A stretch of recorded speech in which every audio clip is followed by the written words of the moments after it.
नमस्कार दोस्तों, मैं डॉक्टर आनंद अपने YouTube channel online sociology by doctor Anand में एक बार फिर सोशलॉजी मार्क टेस्ट 50 लेकर आया हूं, जो समाजशास्त्र से संबंधित सभी प्रतियोगी परीक्षा हेतु महत्वपूर्ण है। तो आइए देखते हैं आज का पहला सवाल। पहला सवाल है, निम्नलिखित में से किस समाजशास्त्री ने विवेक की अवधारणा स्पष्ट करने के लिए मैकडोनाल्ड रेस्टोरेंट की चर्चा किया है? तो पहला ऑप्शन है जॉर्ज रिटजर, दूसरा है बोमैन, तीसरा है जिमेसन और चौथा है गॉफमैन। तो आपने सही ऑप्शन का चुनाव कर लिया होगा। इसका जो सही आंसर है वह है ए, जॉर्ज रिटजर। जॉर्ज रिटजर ने ही मैकडोनाल्ड रेस्टोरेंट की चर्चा इन्होंने किया है। इसके अतिरिक्त इनकी जो महत्वपूर्ण अवधारणाएं हैं वह है सांस्कृतिक बहुलवाद का सिद्धांत,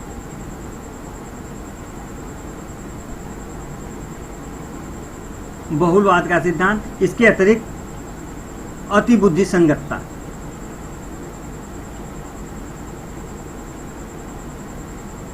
अमेरिकीकरण आदि अवधारणा इन्होंने दिया है। जबकि इनकी जो महत्वपूर्ण पुस्तकें हैं वह है post modern social theory,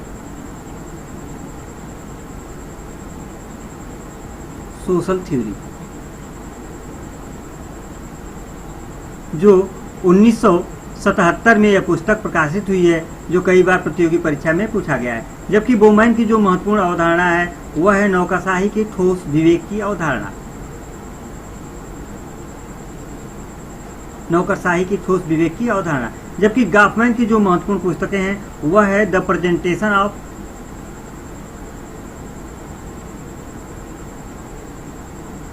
of self everyday life,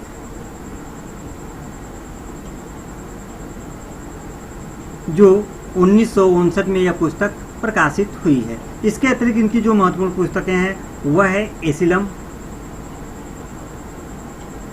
जो 1961 में प्रकाशित हुई है। इसके अतिरिक्त इनकाउंटर, ये भी 1961 में प्रकाशित हुई है। इसके अतिरिक्त इनकी जो महत्वपूर्ण पुस्तक है वह है स्टिग्मा, यह 1963 में यह पुस्तक प्रकाशित हुई है। इसके अतिरिक्त frame analysis,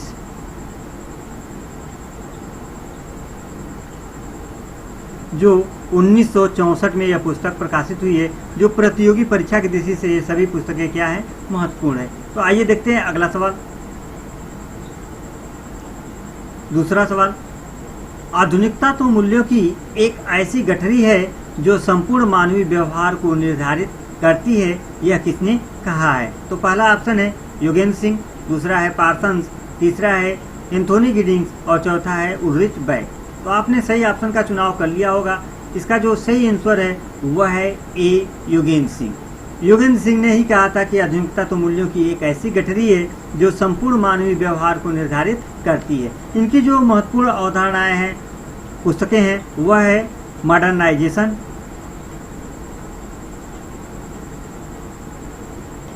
of Indian tradition,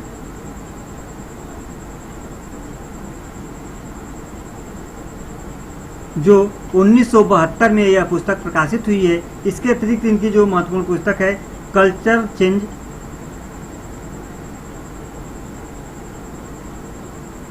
in India, यह पुस्तक जो है कि 2000 में यह पुस्तक प्रकाशित हुई है। जबकि पार्सन्स के जो आधुनिकता पर भी जो इन्होंने परिभाषित किया है वह योगेंद्र सिंह से मिलती जुलती है। तो दोनों में मूल अंतर क्या है, यही यहाँ मैं समझाने की कोशिश कर रहा हूँ। इनका पार्सन्स का जो कथन है कि आधुनिकता तो मूल्यों की क्या है, एक गठरी है। आधुनिकता तो मूल्यों की एक गठरी है, यही इन्होंने कहा है, जो कई बार प्रतियोगी परीक्षा में पूछा भी गया है। तो आप यहाँ क्लियर कर लें कि जहाँ पार्सन्स की परिभाषा आएगी वह इतना ही आएगी कि आधुनिकता तो मूल्यों की एक गठरी है। जबकि योगेंद्र सिंह की परिभाषा में यहाँ ऐसी शब्द जुड़ा है और उसके आगे भी संपूर्ण मानवीय व्यवहार का निर्धारण करती है। तो दोनों में स्पष्ट अंतर आप यहाँ कर लीजिए। जबकि गिडिंग्स ने समाजशास्त्र में महत्वपूर्ण योगदान दिया है। इनकी जो महत्वपूर्ण अवधारणाएं हैं वह है संरचनाकरण, समानता की चेतना एवं विलंबित आधुनिकता।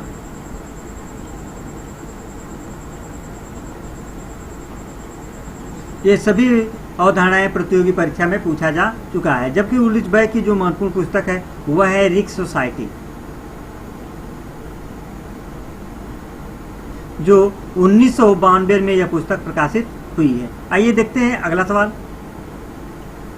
तीसरा, किस समाजशास्त्री ने व्यवस्था के निरंतर संतुलन की बात करते हुए संघर्ष के प्रकारात्मक पक्ष का अनुमोदन किया है? तो पहला ऑप्शन है कोजर, दूसरा है कार्ल मार्क्स, तीसरा है डेहरेनडार्फ और चौथा है पार्सन्स। तो आपने सही ऑप्शन का चुनाव कर लिया होगा। इसका जो सही आंसर है वह है डी, पार्सन्स। पार्सन्स ने ही व्यवस्था के निरंतर संतुलन की बात करते हुए संघर्ष के प्रकारात्मक पक्ष का अनुमोदन इन्होंने किया है। जबकि पार्सन्स ने समाजशास्त्र में महत्वपूर्ण योगदान दिया है। इसमें इन्होंने सामाजिक क्रिया का सिद्धांत, प्रकार्यवाद, रुग्ण भूमिका,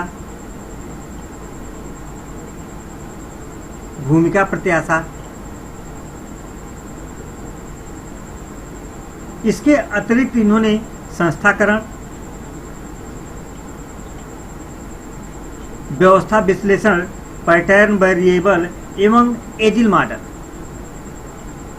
मॉडल की अवधारणा पार्सन्स ने दिया है, जो कई बार प्रतियोगी परीक्षा में पूछा भी गया है। जबकि कोजर की जो महत्वपूर्ण पुस्तकें हैं वह है दी फंक्शनल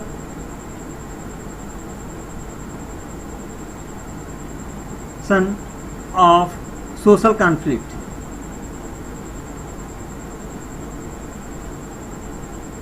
इस पुस्तक में इन्होंने संघर्ष का प्रकारादि सिद्धांत इन्होंने दिया है। जबकि इन्होंने संघर्ष के दो प्रकारों का इन्होंने उल्लेख किया है। पहला है यथार्थवादी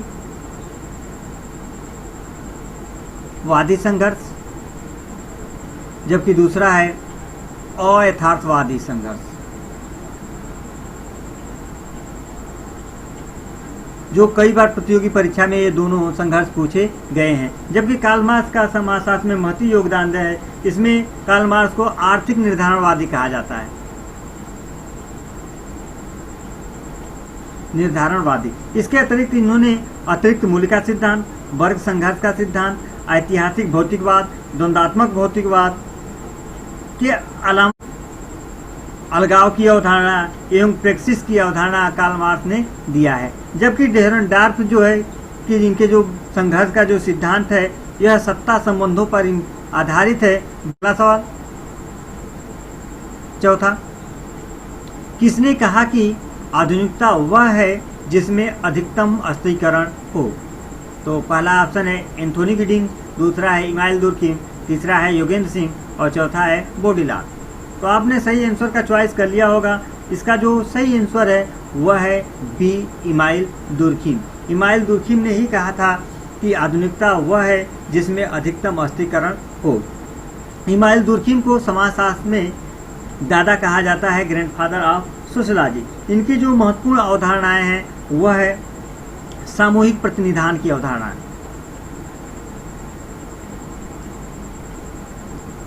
प्रतिनिधान की अवधारणा। इसके अतिरिक्त सामूहिक चेतना की अवधारणा, श्रम विभाजन की अवधारणा, सामाजिक तथ्य, यांत्रिक एवं साई एकता, टोटमवाद, धर्म की उत्पत्ति का सामाजिक सिद्धांत दुर्खिम ने दिया है। जबकि दुर्खिम की जो महत्वपूर्ण पुस्तकें हैं the division of labour in society, यह 1893 ईस्वी में प्रकाशित हुई है। जबकि इनकी जो दूसरी पुस्तक है the rules of sociological method, जो 1895 ईस्वी में प्रकाशित हुई है। तीसरी इनकी जो महत्वपूर्ण पुस्तक है दी सुसाइड,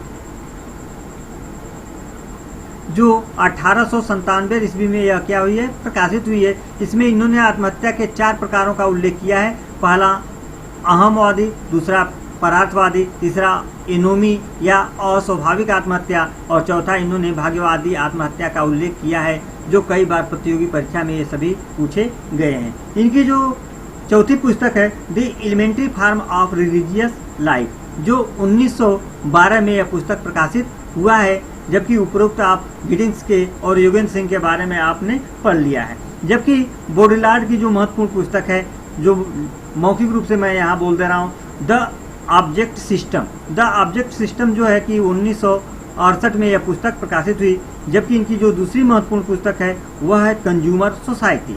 कंज्यूमर सोसाइटी जो प्रतियोगी परीक्षा में पूछा गया है, जो 1970 में यह पुस्तक प्रकाशित हुई है।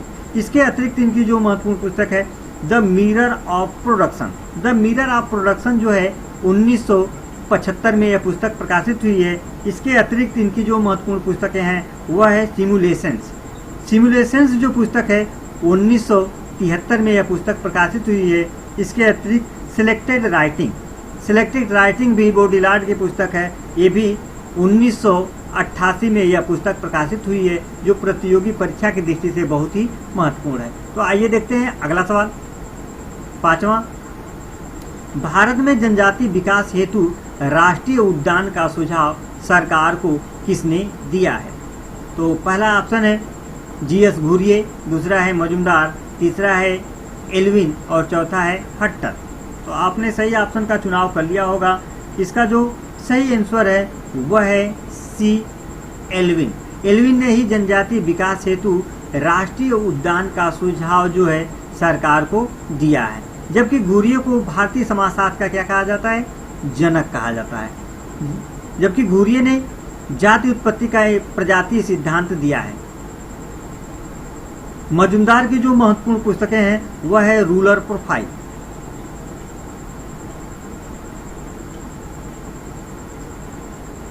इसके अतिरिक्त इनकी जो महत्वपूर्ण पुस्तक है race and the culture of India.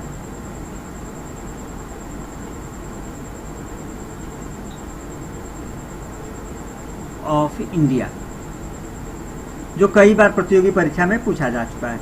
जबकि हट्टन की जो महत्वपूर्ण पुस्तक है वह है कास्ट इन इंडिया।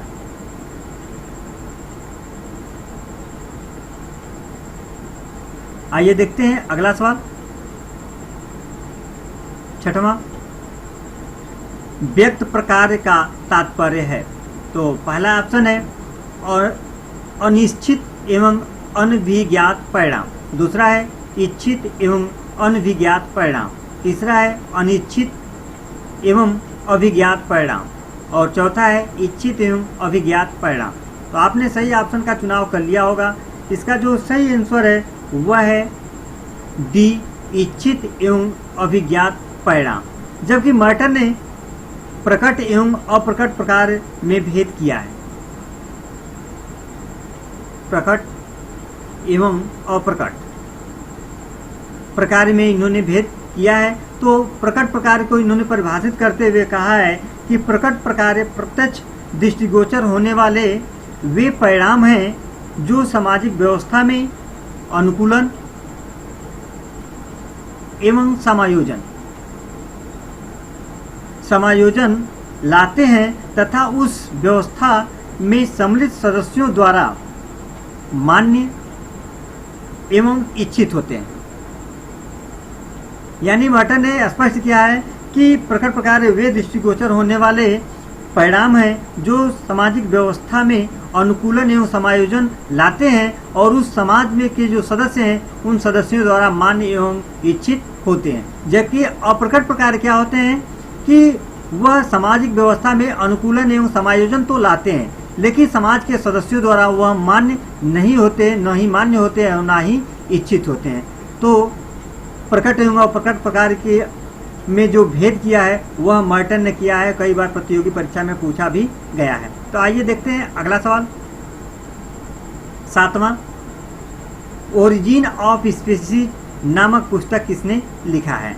तो पहला ऑप्शन है अरस्तु, दूसरा है प्लेटो, तीसरा है डार्विन और चौथा है स्पेंसर। तो आपने सही आंसर का चॉइस कर लिया होगा।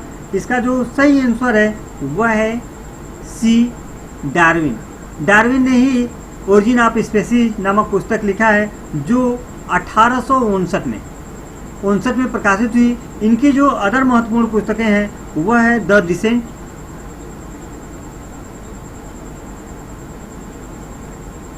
ऑफ मैन, जो 1871 में यह पुस्तक प्रकाशित हुई है। द ओरिजिन ऑफ स्पीसीज में डार्विन ने जीवों के विकास का उल्लेख किया है। अरस्तु की जो महत्वपूर्ण पुस्तक है वह है पॉलिटिक्स। प्लेटो की जो महत्वपूर्ण पुस्तक है रिपब्लिक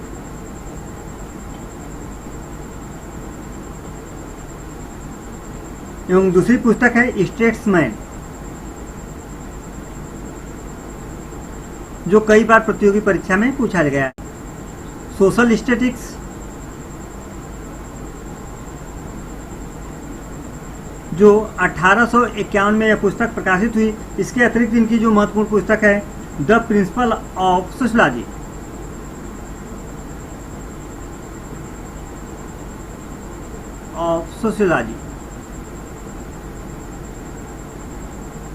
जो 1875 में यह पुस्तक प्रकाशित हुई है। तो आइए देखते हैं अगला सवाल। 8वां सवाल, किस समाजशास्त्री ने अर्थशास्त्र को समाजशास्त्र की दासी कहा है? तो पहला ऑप्शन है बीर स्ट्रीट, दूसरा है एंथोनी गिडिंग, तीसरा है एडम स्मिथ और चौथा है बोटोमोर। तो आपने सही आंसर का चॉइस कर लिया होगा। इसका जो सही आंसर है वह है ए, बीर स्ट्रीट। बीर स्ट्रीट ने ही कहा था कि अर्थशास्त्र को समाजशास्त्र की दासी। बीर स्ट्रीट की जो महत्वपूर्ण पुस्तक है वह है द सोशल ऑर्डर।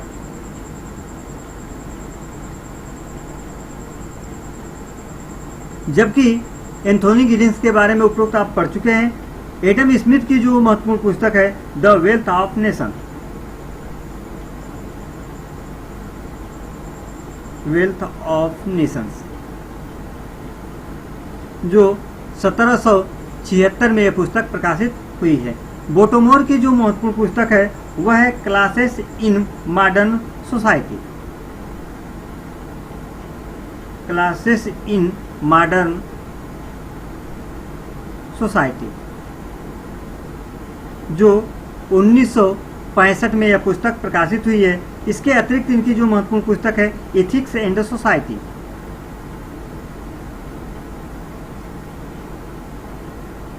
जो 1975 में यह पुस्तक प्रकाशित हुई। आइए देखते हैं अगला सवाल। 9वां, अगस्त काम्टे ने मानवीय चिंतन के 3 अवस्थाओं यथा प्रत्यक्षात्मक, तत्वमीमांसीय एवं धर्मशास्त्रीय का उल्लेख किया है। इसका सही क्रम क्या है? तो पहला ऑप्शन है तत्वमीमांसीय, प्रत्यक्षात्मक एवं धर्मशास्त्री। बी ऑप्शन है तत्वमीमांसीय, धर्मशास्त्री, प्रत्यक्षात्मक। सी है धर्मशास्त्री, प्रत्यक्षात्मक एवं तत्वमीमांसी। और चौथा है धर्मशास्त्री, तत्वमीमांसी एवं प्रत्यक्षात्मक। तो आपने सही आंसर का चॉइस कर लिया होगा। इसका जो सही आंसर है वह है डी, धर्मशास्त्री, तत्वमीमांसी एवं प्रत्यक्षात्मक। यह बहुत ही महत्वपूर्ण है, जो कई बार प्रतियोगी परीक्षा में पूछा जा चुका है। जबकि अगस्त काम्टे को समाजशास्त्र का पिता कहा जाता है। इन्होंने 1838 में इन्होंने सोशल फिजिक्स के स्थान पर, सोशल फिजिक्स के स्थान पर इन्होंने क्या किया था? सोशलॉजी शब्द गढ़ा था। इसी कारण समाजशास्त्र का जनक जो है कि अगस्त काम्टे को कहा जाता है। आइए देखते हैं अगला सवाल। 10वां, किसने भौतिक संस्कृति एवं अभौतिक संस्कृति में भेद किया है? तो पहला ऑप्शन है बीर स्ट्रीट, दूसरा है मैकाइबर एवं पेज, तीसरा है आगबर्न और चौथा है कार्ल मार्नहीम। तो आपने सही ऑप्शन का चुनाव कर लिया होगा। इसका जो सही आंसर है वह है सी, आगबर्न। आगबर्न की जो महत्वपूर्ण पुस्तकें हैं वह है सोशल चेंज। यह जो पुस्तक है 1922 में प्रकाशित हुई। इसी में इन्होंने सांस्कृतिक विलंबना की अवधारणा दिया है।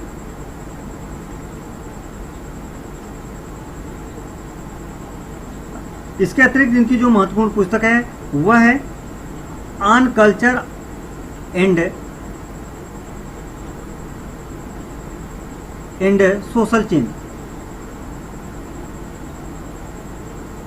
जो 1950 में यह पुस्तक प्रकाशित हुई है। जबकि मैकाइबर एवं पेज की जो महत्वपूर्ण पुस्तक है वह है कम्युनिटी,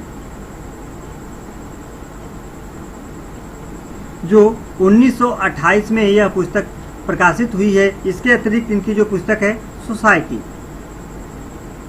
जो 1931 में यह प्रकाशित हुई। इसके अतिरिक्त जो इनकी पुस्तक है the web of government, the web of government जो है वो 1947 में पुस्तक प्रकाशित हुई है। इन्होंने सामाजिक परिवर्तन के 3 प्रतिमानों का इन्होंने उल्लेख किया है। उसमें पहला है प्राथमिक, द्वितीयक एवं तृतीयक प्रतिमान का उल्लेख किया है, जो कई बार प्रतियोगी परीक्षा में पूछा गया है। जबकि बीर स्ट्रीट के बारे में उपरोक्त आप पढ़ चुके हैं। कार्ल मार्नहीम की जो महत्वपूर्ण पुस्तक है द आइडियोलॉजी एंड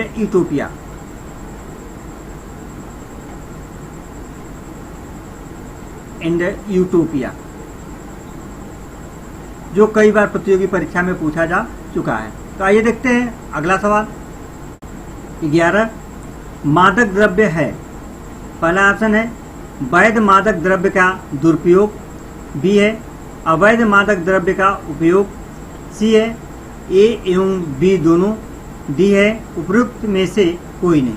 तो आपने सही ऑप्शन का चुनाव कर लिया होगा। इसका जो सही आंसर है वह है सी, ए एवं बी दोनों, यानी वैध मादक द्रव्य का दुरुपयोग एवं अवैध मादक द्रव्य का उपयोग, ये दोनों ऑप्शन सही है। तो इस तरह से जो सही ऑप्शन होगा वह सी सही है।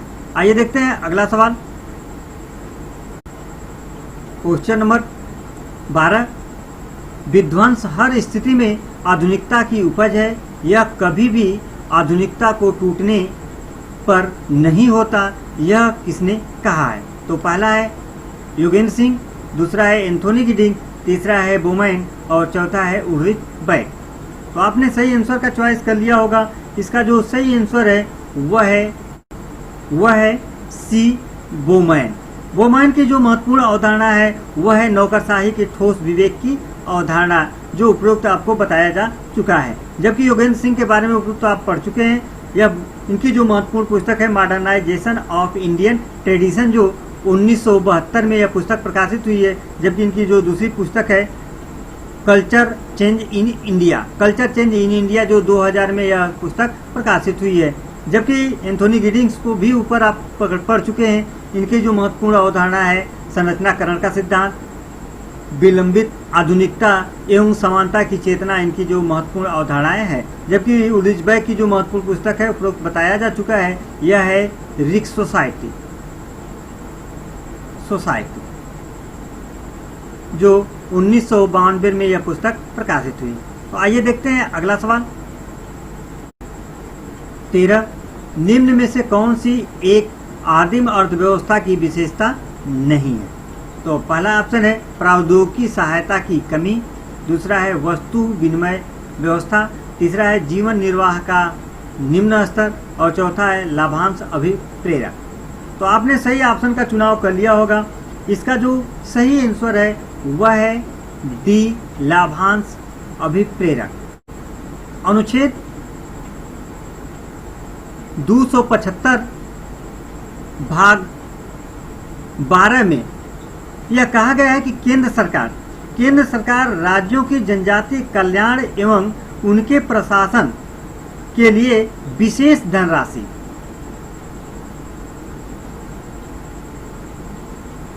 धनराशि की क्या करेगा? वह व्यवस्था करेगा। जबकि अनुच्छेद 335 में इनके लिए सरकारी नौकरियों में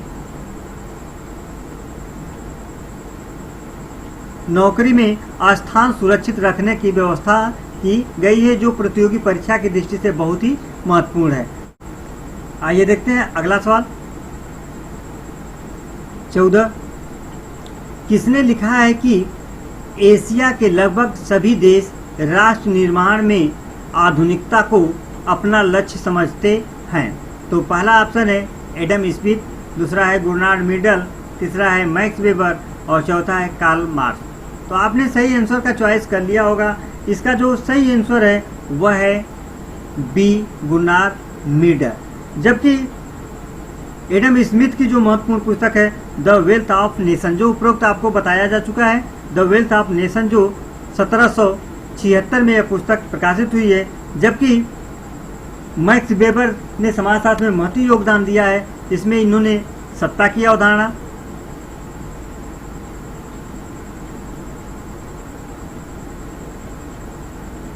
नौकरशाही की अवधारणा, सामाजिक क्रिया का सिद्धांत, वर्स्टेहेन की अवधारणा, धर्म का समाजशास्त्र, अस्त्रीकरण का शक्ति सिद्धांत एवं आदर्श प्रारूप आदि अवधारणा इन्होंने दिया है जो प्रतियोगी परीक्षा की दृष्टि से महत्वपूर्ण है, जबकि कार्ल मार्क्स के बारे में उपरोक्त आप पढ़ चुके हैं। तो आइए देखते हैं अगला सवाल 15।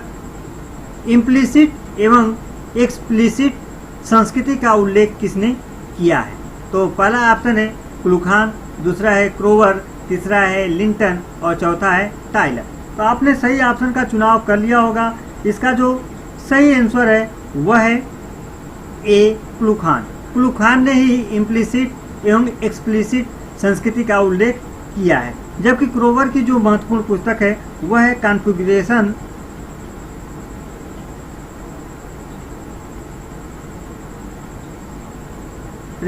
ऑफ कल्चर,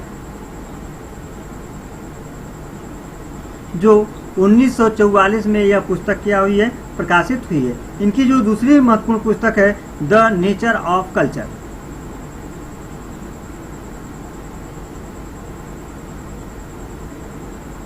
जो 1952 में यह पुस्तक प्रकाशित हुई है। जबकि लिंटन की जो महत्वपूर्ण पुस्तकें हैं वह है द स्टडी ऑफ मैन,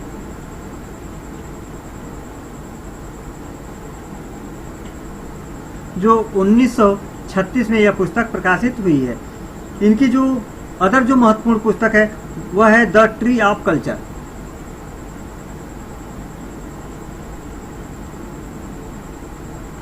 जो 1955 में यह पुस्तक प्रकाशित हुई है। जबकि टाइलर की जो महत्वपूर्ण पुस्तक है वह है द प्रिमिटिव कल्चर,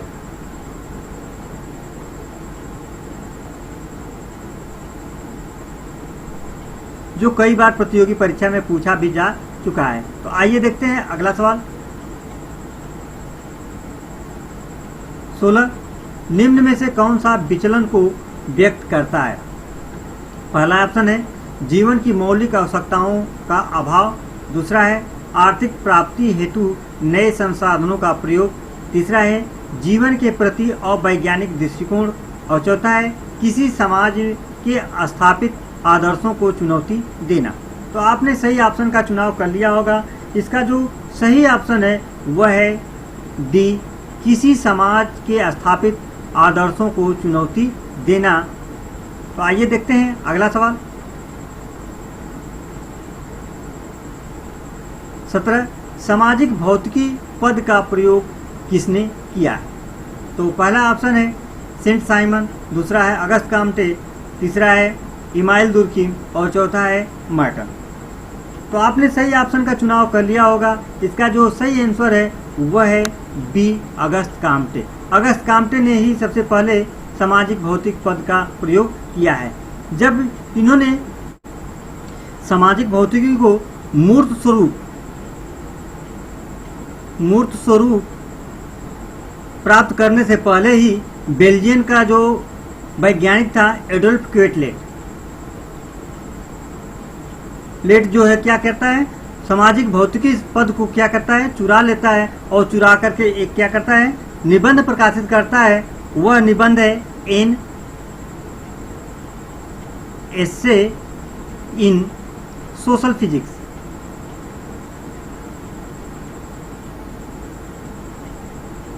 और एन एस्से इन सोशल फिजिक्स नाम के से निबंध प्रकाशित करा करके वह पेटेंट करा लेता है।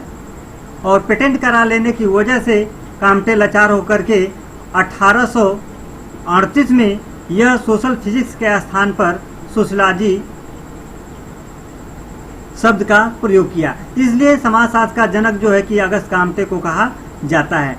जबकि मर्टन ने समाजशास्त्र में महत्वपूर्ण योगदान दिया है। इसमें इन्होंने संदर्भ समूह की इन्होंने क्या किया है, विस्तृत व्याख्या किया है, मध्य अभिसीमा सिद्धांत दिया है, प्रकारवाद का अवधारणा इन्होंने दिया है। इसके अतिरिक्त भूमिका प्रतिमान,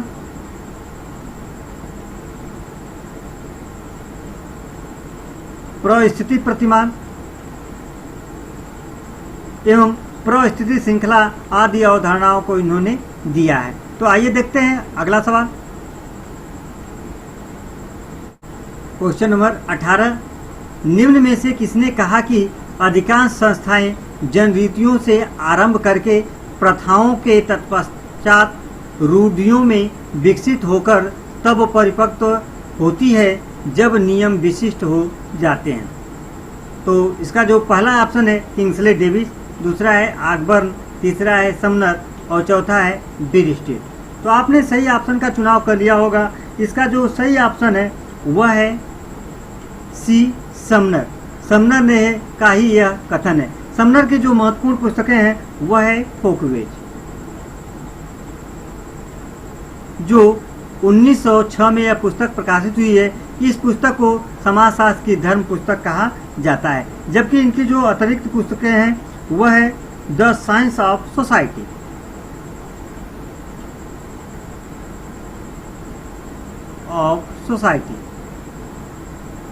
यह जो पुस्तक जो समनर ने लिखा है वह केलर के साथ मिलकर के लिखा है, जबकि बीर स्ट्रीट एवं ऑकबर्न के बारे में उपरोक्त आप पढ़ चुके हैं।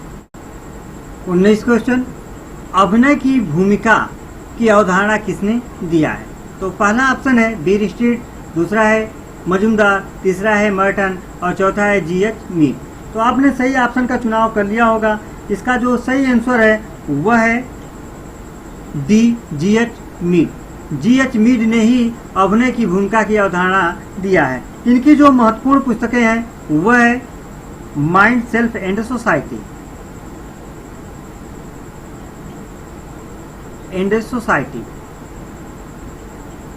जो 1934 में यह पुस्तक प्रकाशित हुई है। इसके अतिरिक्त इनकी जो महत्वपूर्ण पुस्तक है वह है the philosophy of the act,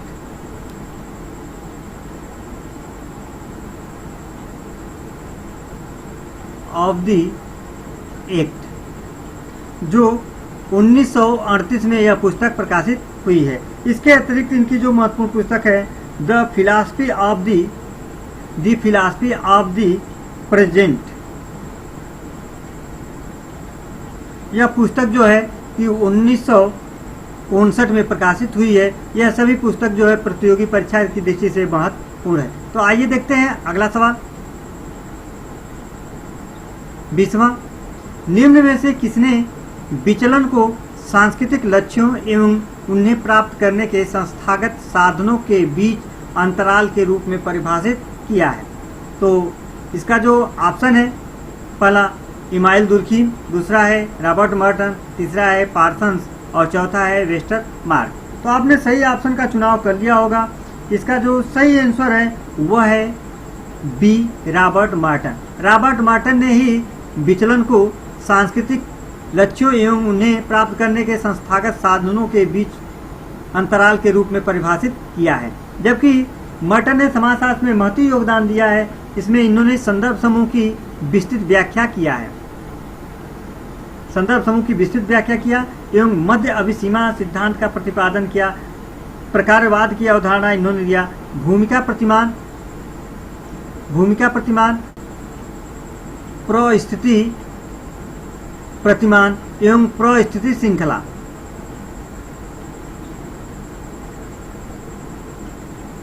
आदि अवधारणा इन्होंने दिया है, जो प्रतियोगी परीक्षा की दृष्टि से बहुत ही महत्वपूर्ण है।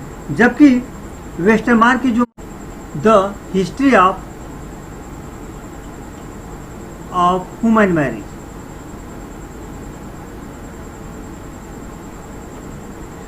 जो 1861 में यह पुस्तक प्रकाशित हुई है। तो आइए देखते हैं आज का वह सवाल जो आप कमेंट के रूप में आप देते चले आए हैं। तो वह प्रश्न है, किसने कहा कि आधुनिकता तो मूल्यों की एक गठरी है? इसे आप कमेंट करके मुझे आप बताएंगे। तो मित्रों, अगर मेरे द्वारा बताई गई समझाई गई चीज़ें अगर आपको अच्छी लगती हो तो मेरे channel online sociology by doctor Anand को लाइक करें, सब्सक्राइब करें एवं मित्रों के साथ शेयर करें, जिससे कि मैं और अच्छा से अच्छा मॉक टेस्ट लेकर आ सकूं। धन्यवाद।